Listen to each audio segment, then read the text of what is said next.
Το παραμύθι αυτό έγραψαν οι μαθητές του Γ1 του πρώτου Δημοτικού Σχολείου Γρεβενών. Την εικονογράφηση και τη μετάφραση στα αγγλικά έκαναν οι μαθητές της 6ης τάξης του δεύτερου Δημοτικού Σχολείου Γρεβενών.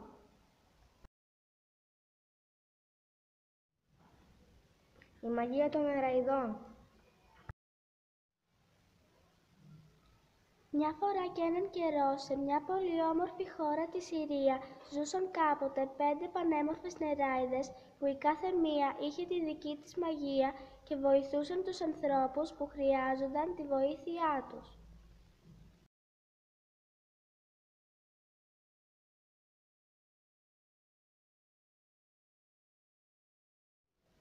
Παλιά όμως οι νεράιδες είχαν φυλακίσει τον μάγο που έφερνε καταστροφές και μίσος. Ο μάγος αυτός λεγόταν Σέντεκ, ο κακός μάγος της Συρίας. Κάποια στιγμή όμως, μαζί με το μαγικό του ζώο, μπόρεσε να βγει από τη φυλακή.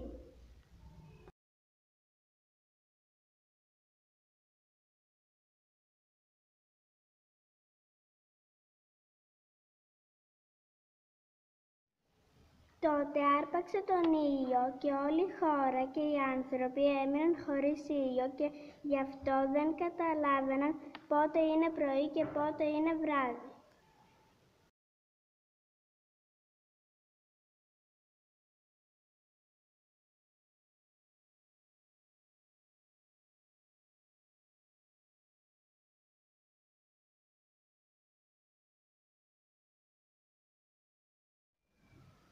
Έτσι τα προσφυγόπουλα κατάφεραν να φύγουν από τη χώρα τους με τη βοήθεια των νεραϊδών και να φτάσουν στην Ελλάδα ασφαλή.